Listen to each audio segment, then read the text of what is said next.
Linda, c'est ton tour. La Bible dit que tu dois te soumettre à ton mari. La soumission, c'est quoi? C'est pas l'esclavage. La soumission, c'est le respect. C'est tout ce que ça veut dire. Ça veut dire, femme, respecte ton mari. Tu sais, tu peux tout donner à un homme. Tu peux tout lui donner. Mais s'il ne sent pas que tu le respectes, il ne peut pas être comblé. Donc, il aime ça. Il faut lui donner ce qu'il aime pour qu'il soit épanoui. Tu as compris? Maintenant, il y a une deuxième chose dont l'homme se nourrit. Ma fille, parfois, ton cœur est couché à côté. Son amour est là. Et puis, il est 2 heures du matin. Et puis, lui-même, il ne maîtrise pas certaines choses.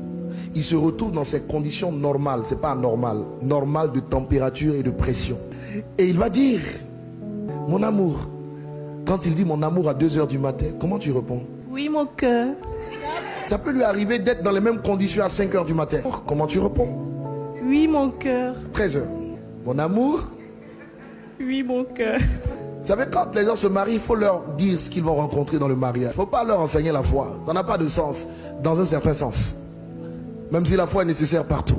Quand vous regardez les causes de divorce, c'est quoi généralement? Soit madame dit, je ne veux pas aller avec monsieur. Bon, pour monsieur qui dit, je ne veux pas aller avec madame, c'est rare.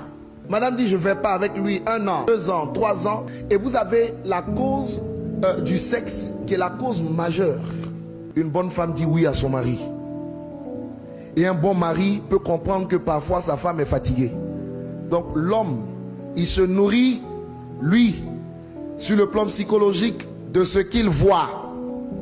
Toi, tu te nourris de ce que tu entends. Ça veut dire que tu dois t'arranger tous les jours pour être tout aussi belle que tu l'es aujourd'hui. Les cheveux toujours bien faits, le maquillage toujours bien à l'endroit, les sprays, les déodorants comme il faut. Tu dois toujours être prête pour accueillir ton mari. Quand tu sortiras de chez toi, tu es une femme mariée. Il y a des parties de ton corps qu'on ne doit pas voir, qui sont réservées uniquement à ton mari. Mais s'il te plaît, Linda, quand tu es à la maison, ne t'habille pas à la maison comme tu t'habilles dehors. Ton mari doit être capable de voir ce que personne d'autre ne voit. Une femme sage a 2 faces. Il y a la face du dehors et la face du dedans.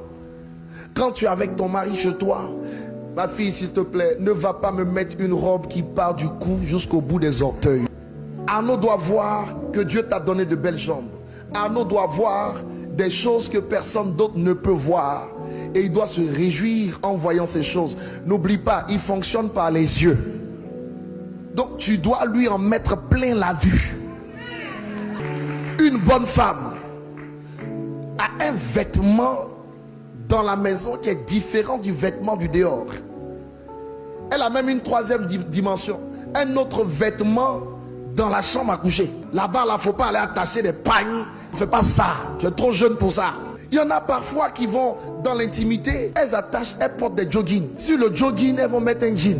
Sur le jean, elles vont attacher un pagne. Sur le pagne, elles vont attacher un kimono. Le pauvre monsieur, pour rendre visite à sa femme, il franchit des obstacles insurmontables. Il y a des vêtements adaptés. Et tu les connais. Les nuisettes et tout ce qui va avec. Tu vois, aujourd'hui tu es entré dans le mariage, c'est une victoire. Mais rester dans le mariage, c'est un autre championnat qui commence. Oui, il faut dire ça. Surtout quand elles sont chrétiennes, ils sont chrétiens. Quand tu t'es marié là, ce n'est pas fini. C'est une victoire que tu as acquise, mais il y a un autre combat dedans. Voilà, donc il faut agir de façon sage pour rester dans cette victoire.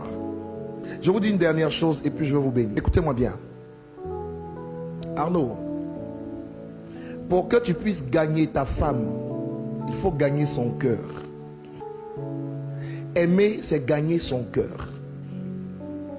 Et quand tu gagnes le cœur de ta femme, et si tu réussis à gagner son cœur, tu gagneras son corps. Ne cherche pas à gagner le corps si tu n'as pas gagné le cœur. Linda, tu veux gagner le cœur de ton mari? Ne cherche même pas à gagner le cœur. Gagne le corps et tu auras le cœur. On ne se marie pas pour être heureux. On se marie pour rendre l'autre heureux. Et si tu le rends heureux et qu'il te rend heureuse, vous vous rendez heureux. Vous êtes heureux.